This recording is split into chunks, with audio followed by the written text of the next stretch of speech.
নাই, আপনারা যদি জেলখানায় জালেমরা নিয়ে রাখে সেখানে যাইও আপনি আল্লাহরে পাচ্ছেন। ওই জুলুম করতেছে, ওই জুলুম দিয়ে দুনিয়ার একজন আপনার উপর জুলুম করতেছেন। আল্লাহ তো জুলুমের শিকার আপনারে না বানাইতে পারেন, কিন্তু আল্লাহরে আপনি কতটুকু ভয় করেন আর কতটুকু ভালোবাসেন এটা আল্লাহ পাক যাচাই করার জন্য আপনারে ক্ষণিকের জন্য জেলখানায় নেবে, বিভিন্ন জুলুম নির্যাতনের শিকার হবেন, এটা হলো ট্রাই করার জন্য। বোঝেন নাই কথা? তো যাই হোক, এই আল্লাহকে সাথী বানাই নিবেন তো?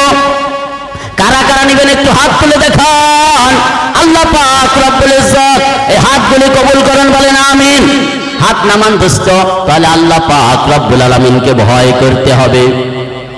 আমি ওই যে গোড়ার দিকে আয়াত পড়েছিলাম, আল্লাহ আমাদেরকে ডাক দিয়ে বলেন ইয়া আইয়ুহাল্লাযীনা আমানুত্তাকুল্লাহা হাক্কা তুকাতিহি ওয়া লা তামুতুন্না ইল্লা ওয়া আনতুম মুসলিমুন। আল্লাহ পাক রব্বুল আলামিন বলেন তোমরা আমাকে যথাযথ ভয় করো। কি করো জোরে বলেন? ইত্তাকুল্লাহা হাক্কা তুকাতিহি, তোমরা আমাকে যথাযথ ভয় করো।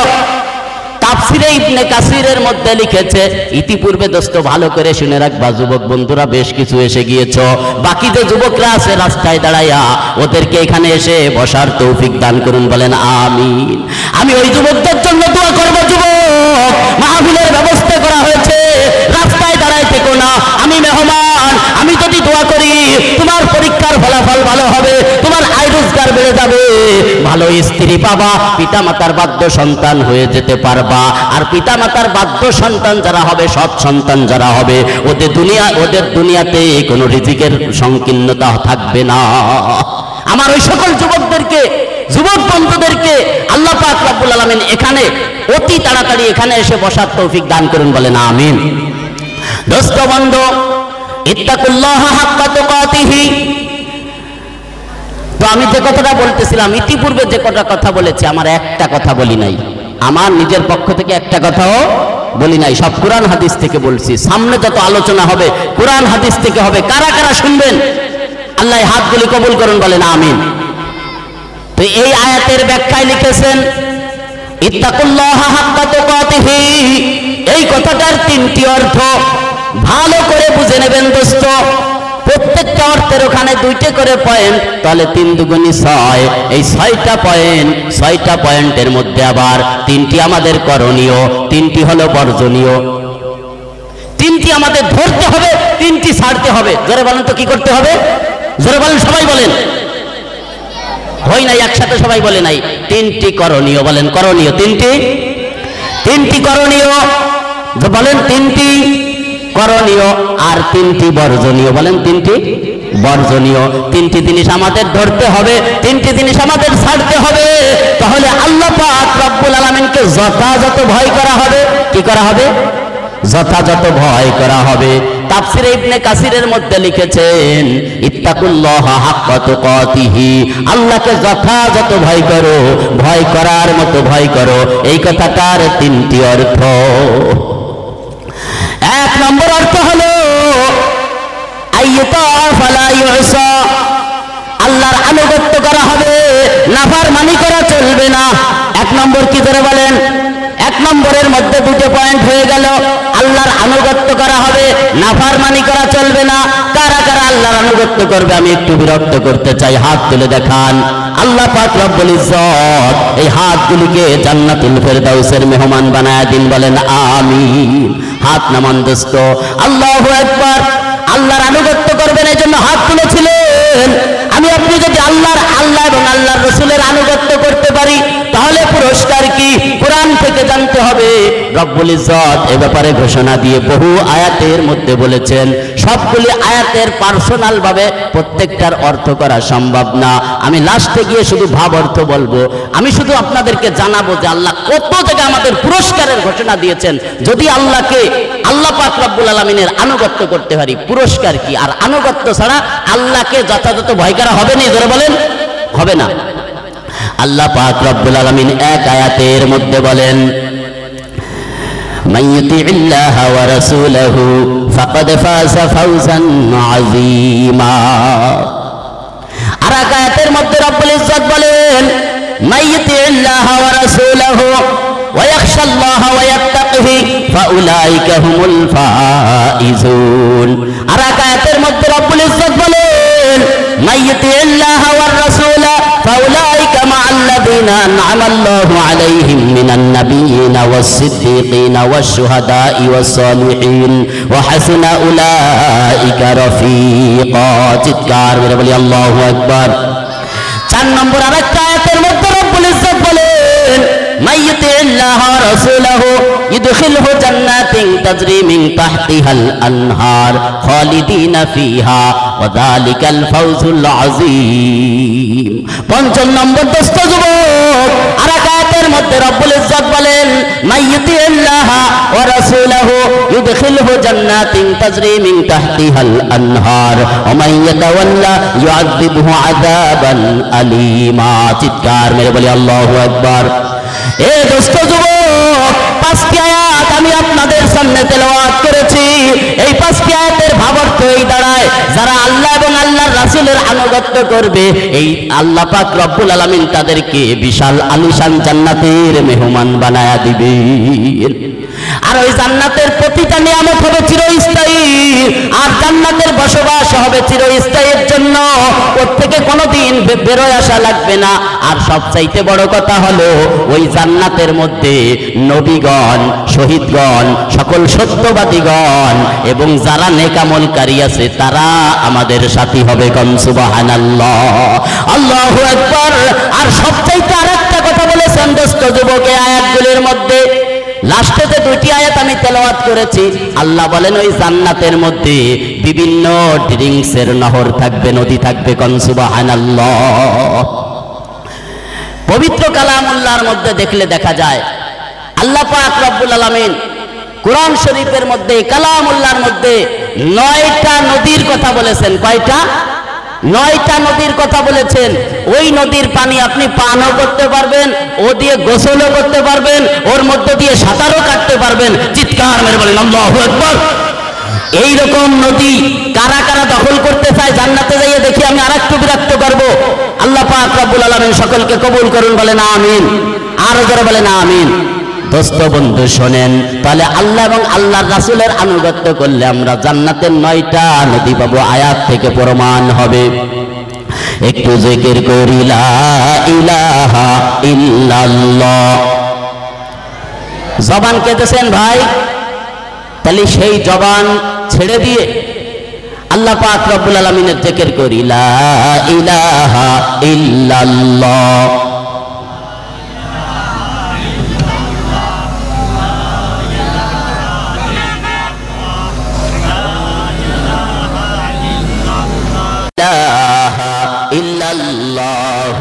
মুহাম্মাদুর রাসূলুল্লাহ সাল্লাল্লাহু আলাইহি ওয়াসাল্লাম।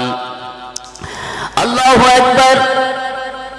9টা নদীর প্রথম যে নদী থাকবে ওই নদীর নাম হবে স্বচ্ছ পানির নদী।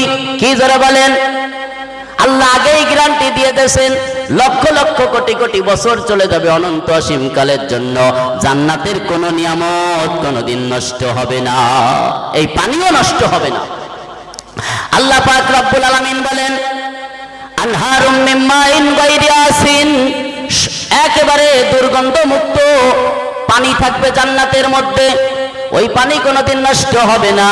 2 নম্বর আরেকটা নদী থাকবে দোস্ত যুবক, ওই নদীর নাম হবে দুধের নদী। কিসের নদী? মাইল খানেক থাকবে না? মাইল খানেক তো অতি হবে নাকি? অদস্ত 2-4 মাইলের হিসাব এখানে নাই, কত লক্ষ লক্ষ কিলোমিটার আর মাইল যে লম্বা থাকবে আর চওড়া থাকবে আল্লাহ পাক রব্বুল ইজ্জতি ভালো জানে। আল্লাহু আকবার। এই যুবক নেক আমল যদি সাথে থাকে, এই যুবতী যারা পর্দার আড়াল থেকে মাহফিল শুনতেছো ভালো করে শুনে রাখো, যদি তোমার নেক আমল সাথে থাকে, যদি তুমি আল্লাহকে ভয় করার মতো ভয় করে চলতে পারো, 2 নম্বর রব্বুল ইজ্জত জান্নাতের মধ্যে যেই নদী দিবেন ওই নদীর নাম থাকবে দুধের নদী। আনহারুম মিন লাবানিল লাম ইয়াতাগায়্যার তা'মু, জীবনে কোনোদিন ওই দুধ নষ্ট হবে না। আল্লাহু আকবার। 3 নম্বর যেই নদীর মালিক হবে ওই নদীর নাম হবে মদের নদী। কিসের নদী? যুবকরা এবার মনে মনে ভাবতেছে দুনিয়ায় তো মদ, এই মদ খেললে কত সমস্যা, কিলগুতো কত কিছু খাতি হয়। কথা কন ঠিক কি ঠিক না? মদ খেয়ে মাথা ঠিক নাই, স্ত্রীদের আবাদ আবাদ আবা বলে গালি দেয়, স্ত্রীদের মা কয়, বোনদের মা কয়, আর মারে যে বাবি কয়। কথা কন ঠিক কি ঠিক না? মাথা ঠিক থাকে না। ও হুজুর, ওই মদ পান করলে তো রাস্তায় কতজনের রাতে কিল খাইয়ে আসতে হয়, সেই মদ আবার জান্নাতে থাকবে নি? নারে দোস্ত, জান্নাতে থাকবে ঠিকই, কিন্তু দুনিয়ার সেই মদ এইরকম মদ থাকবে না। লা ইউসাদ্দাউনা আনহা ওয়ালা ইউনজিফুন, ওই জান্নাতের মদ পান করলে কোনোদিন মস্তিষ্ক বিকৃত হবে না। সুবহানাল্লাহ। আল্লাহ বলেন 3 নম্বর, তোমার যেই নদীর মালিক বানায়া দেয়া হবে, যেই নদীর মালিক তুমি হবা, ওই নদী থাকবে মদের নদী। আনহারুম মিন খামরিল লাযযাতিল লিশারিবিন। আল্লাহু আকবার।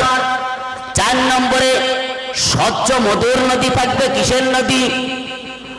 মধু কি আজকে কেনার কায়দা আছে কোন? যারা ভ্যান চালায়, যারা 400-500 টাকা দিনে ইনকাম করে, তাদের মধু কেনার কায়দা নাই। বিশাল দামি জিনিস। আল্লাহ কয়, তোমার নেকামল যদি ভালো হয়, দুনিয়ায় তো কোটিপতি লক্ষ লক্ষ টাকা, আর তাদের ইনকাম ভালো ছিল, তারা মধু পান করতে পারতো। তোমার টাকা না থাকার কারণে তুমি মধু কিনতে পারতে না।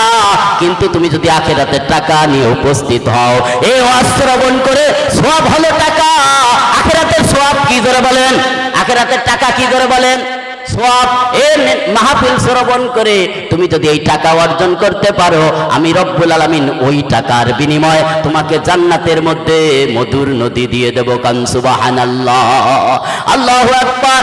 আল্লাহ রব্বুল ইজ্জত বলেন, আনহারুম মিন আসালিন মুসাফফা, স্বচ্ছ মধুর নদী থাকবে। এবার এছাড়া আরো 5টা নদী থাকবে, বিশেষ পানীয়। ওইগুলোর অর্থ করব না আমি, শুধু আপনারা শব্দগুলি শুনে রাখবেন। আমাদের দেশে আরসি আছে, তারপরে কি আছে, জিরা পানি আছে, আরো কত কিছু আছে না? ওই জান্নাতের মধ্যে এরকম বিশেষ এক এক ধরনের পানি, আরো 5টা পানিও আছে। কয়টি? 5টা পানিও আছে। আল্লাহু আকবার। আল্লাহ পাক রব্বুল আলামিন আরেকটা নদীর কথা বলেছেন, মাইন। কি পানিও থাকবে করে বলেন? আমার আপনার পান করার জন্য, আমার আপনার গোসল করার জন্য, সাঁতার কাটার জন্য মাইনের একটা ঝর্ণা থাকবে, বিশেষ এক ধরনের পানীয়। আল্লাহ পাক রব্বুল আলামিন বলেন, ওয়ায়ুতাফু আলাইহিম বিকাসিম মিন মাইন। আরেকটা ঝর্ণা থাকবে রহিম, ইসকাউনা মির রহিম মাখতুম। আরেকটা ঝর্ণা থাকবে দোস্ত যুবক, ওই ঝর্ণার নাম হবে সালসাবিল। আল্লাহ পাক রব্বুল আলামিন বলেন, আইনান ফিহা তুসাম্মা সালসাবিলা। আরেকটা ঝর্ণার নাম থাকবে কাফুর। রব্বুল ইজ্জত এই সম্পর্কে বলেন, ইন্নাল আবরারা ইয়াশরাবুনা মিন কাসিন কানা মিজাজুহা কাফুরা। এবার 9 নম্বরতেই ঝর্ণার মালিক বানাই দেওয়া হবে, তার নাম হবে জানজাবিল। কি নাম ধরে বলতে হবে? জানজাবিল। বিশেষ এক ধরনের পানীয়ের নাম। রব্বুল ইজ্জত বলেন, ইসকাউনা ফিহা কাসান কানা মিজাজুহা জানজাবিলা। চিৎকার মেরে বলি আল্লাহু আকবার। আর জোরে বলি আল্লাহু আকবার। কারা কারা এই 9টা নদীর মালিক হতে চায়? দেখি কারা কারা। আর একটু হাত তুলে আল্লাহ পাক রব্বুল ইজ্জত আমার এই ভাইদেরকে কবুল করুন, বলেন আমিন। হাত নামান। আসলে আজকে আমার দৌড়ই কথা বলা লাগতেছে। এই আলোচনা করতে গেলে অনেক সময়ের দরকার। তো মাহফিলে আসলে আলোচনা একজন করলে তো হয় না, আলোচক অনেক থাকেন, তাদেরকে ভাগ ভাগ করে সময় দেওয়া হয়, সময় ভাগ করে দেওয়া হয়। তো আমার ভাগে যতটুকু পড়ে আমি যে কয়টা কথা আপনাদেরকে বলতে পারি, যদি আমল করেন, আমলে যদি জুড়ে যান, এখন থেকে যদি আল্লাহকে ভয় করে চলতে পারেন, এই যে 9টা নদীর কথা শুনলেন, আরো অতীতে যে কথাগুলি আমি বলেছি, অনেক দামি দামি কথা আল্লাহ কোরআনের মধ্যে ঘোষণা দিয়ে বলছেন যে আল্লাহকে ভয় করার মতো যদি ভয় করি, কি কি পুরস্কার আমার আপনার জন্য রয়েছে। তো যাই হোক দোস্ত বন্ধু, আল্লাহকে ভয় করার মতো ভয় করো। বলেছিলাম এই কথাটার 3টি অর্থ। তাফসিরে ইবনে কাসিরের মধ্যে লিখেছে এই কথাটার 3টি অর্থ। তার 1 নম্বর হলো আইয়ুতা ফালা ইউসা, আল্লাহর আনুগত্য করা হবে, নাফরমানি করা চলবে না। আল্লাহর আনুগত্য যদি আমরা করি তাহলে আমরা পুরস্কার কি পাবো সে সম্পর্কে আমি সামান্য আলোচনা আপনাদের সামনে করলাম। আর যেটা বর্জন করতে হবে, তিনটি অর্জনীয়, তিনটি বর্জনীয়। অর্জনীয় একটা হয়ে গেছে, আর বর্জনীয় তিনটির এক নম্বর হলো আল্লাহ নাফরমানি করা চলবে না। কি চলবে না ভাই, একটু করে বলেন। আল্লাহর নাফরমানি করবেন কেউ? আল্লাহকে গালি দিবেন কেউ? আল্লাহর ছেলে আছে এই কথা বলবেন কেউ? আল্লাহ পাক রব্বুল আলামিন সকলকে এই সকল কথাবার্তা থেকে বিরত থাকার তৌফিক দান করুন, বলেন আমিন। তো যাই হোক দোস্ত, যদি আল্লাহর নাফরমানি করি, আল্লাহকে ভয় করার মতো ভয় করতে হলে আল্লাহর আনুগত্য করা হবে, নাফরমানি করা চলবে না। যদি কেউ আল্লাহর নাফরমানি করে তাহলে তার ক্ষতি কি? আল্লাহ পাক রব্বুল ইজ্জত এবার পবিত্র কালামুল্লাহর মধ্যে ঘোষণা দিয়ে বলেন, মাইয়াসিল্লাহ ওয়া রাসূলহু ফাকাদ দাল্লা দালালাম মুবিনা। আর এক জায়গায় আল্লাহ পাক রব্বুল আলামিন ইরশাদ করেন, মাইয়াসিল্লাহ ওয়া রাসূলহু ওয়া ইয়াতাআদ্দা হুদুদাহু ইদখিলহু নারান খালিদান ফিহা। আর এক আয়াতের মধ্যে আল্লাহ পাক রব্বুল আলামিন বলেন, মাইয়াসিল্লাহ ওয়া রাসূলহু ফাইন্না লাহু নার জাহান্নাম খালিদিনা ফিহা আবাদা। চিৎকার মেরে বলি নাউযুবিল্লাহ। দোস্তরে বন্ধুরে, যে তিনটি আয়াত আমি আপনাদের সামনে তেলাওয়াত করেছি, রব্বুল ইজ্জত এই তিনটি আয়াতের মধ্যে ঘোষণা দিয়ে বলেন, যদি আমার নাফরমানি করো, মুসলমানের সন্তান হয়ে যদি তোমার টুপি মাথায় দিতে মনে না চায়, যদি আমার রসুলের তরিকা অনুযায়ী চলতে তোমার মনে না চায়, তুমি যদি আমার রসুলের নাফরমানি করো, আমার নাফরমানি করো, তোমার আখিরাতে দুনিয়া আখিরাত সব জায়গা বিপদ। তুমি যদি আমার রসুলের তরিকা বাদ দিয়ে খ্রিস্টানদের তরিকা অবলম্বন করো, ইহুদিদের তরিকা অবলম্বন করো, হিন্দুদের পূজা পাঠে যাও, আমি রব্বুল আলামিন দুনিয়া আখিরাত সব জায়গা তোমাকে ক্ষতিগ্রস্ত করব। আল্লাহ পাক রব্বুল আলামিন তার এবং তার রসুলের নাফরমানি থেকে আমাদেরকে বিরত থাকার তৌফিক দান করুন, বলেন আমিন।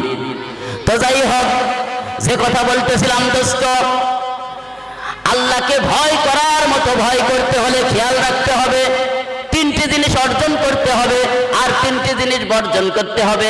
একটা অর্জনীয় আর একটা বর্জনীয় আমি আপনাদের সামনে তুলে ধরেছি। এবার দুই নম্বর অর্থ হলো আইয়ুযকারা ফালা ইউনসা। আল্লাহকে স্মরণ করা হবে, আল্লাহকে ভুলে যাওয়া চলবে না। আল্লাহকে যথাযথ ভয় করো, এই কথার আরেকটা অর্থ কি? দুই নম্বর অর্থ কি?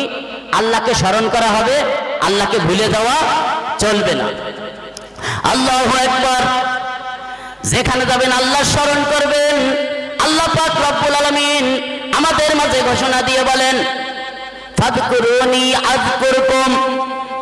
যদি তোমরা আমাকে স্মরণ করো, আমি মাওলাও তোমাদেরকে স্মরণ করব। তুমি আমাকে দিলে দিলে জিকির করো, আমাকে বসে রয়েছো, দিলে রয়েছি আমি, আমার কথা স্মরণ করতেছো, মসজিদে গিয়েছো, ওখানে গল্প গুজব না করে একেবারে নিশ্চিন্তে বসে রয়েছো, আমাকে স্মরণ করতেছো দিলে দিলে, আমি রব্বুল আলামিন ও তোমাকে দিলে দিলে স্মরণ করব। আল্লাহু আকবার। আল্লাহকে এভাবে স্মরণ করা যাবে? যেখানে যাই আল্লাহকে মনে রাখতে হবে। মাঝে মধ্যে আমরা একটু আল্লাহকে ভুলে যাই। এইখানে মাহফিলের ময়দানে এসে যেরকম আল্লাহকে স্মরণ করতেছি, ওই বাজারে আর মার্কেটে যখন যাই ওখানেও আল্লাহকে স্মরণ রাখার দরকার ছিল। কথা বলেন ঠিক কি ঠিক না? কিন্তু ক্ষণিকের জন্য আমরা মাঝে মধ্যে আল্লাহরে ভুলে যাই, আল্লাহর কথা মনে থাকে না। কথা বলেন ঠিক কি ঠিক না? আল্লাহ কয় আমাকে স্মরণ করা হবে, আমাকে ভুলে যাওয়া চলবে না। আল্লাহু আকবার। আল্লাহকে স্মরণ করলে কি লাভ আমি একটা বলে ফেলেছি আপনাদের সামনে। যে আয়াত তেলাওয়াত করেছি আপনারা প্রায় জুমার দিন শুনে থাকেন, দ্বিতীয় খুতবায় ইমাম সাহেব এই আয়াতটা তেলাওয়াত করেন। 95% মসজিদে এই আয়াতটা ফাযকুরুনি আযকুরকুম আপনারা শুনেছেন না? সব জায়গা, প্রায় জায়গা। তার কারণ উলামা ইকরাম দেখেছেন যে তাকওয়ার কত গুরুত্ব, তাকওয়া কত বড় জিনিস, কত বড় হাতিয়ার মুমিনের জন্য। আল্লাহর ভয় দিলে অর্জন করা এটা কত বড়। এই জন্য ওরা বুঝে শুনেই প্রায় মসজিদে দ্বিতীয় খুতবায় কিন্তু অন্য আয়াত পড়লেও পড়া যায়। ওই জায়গা কি অন্য আয়াত পড়লেও পড়া যায়, কিন্তু তাকওয়া খোদাভীতির অনেক গুরুত্ব থাকার কারণে উলামা ইকরাম এই আয়াতটা বেশি বেশি তেলাওয়াত করেন, এই আয়াতটা দ্বিতীয় খুতবার মধ্যে তেলাওয়াত করেন। তো তো আমরা আল্লাহকে স্মরণ করলে লাভ হলো আল্লাহ আমাদেরকে স্মরণ করবেন। এবার এক হাদিসের মধ্যে আল্লাহ পাক রব্বুল আলামিন বলেন, আল্লাহ কি হাদিসের মধ্যে কয়নি কিনা কোরআনে কয়? না দোস্ত, আল্লাহ হাদিসের মধ্যেও বলেন। আল্লাহর নবী বলেছেন হাদিসের মধ্যে, আল্লাহর নবী বলেছেন, আল্লাহ বলেছেন। ওই হাদিসের নাম হয় হাদিসে কুদসি। ওই হাদিসের নাম কি জোরে বলেন? হাদিসে কুদসি। এই হাদিসে কুদসির মধ্যে আমার নবী বলেন, আল্লাহ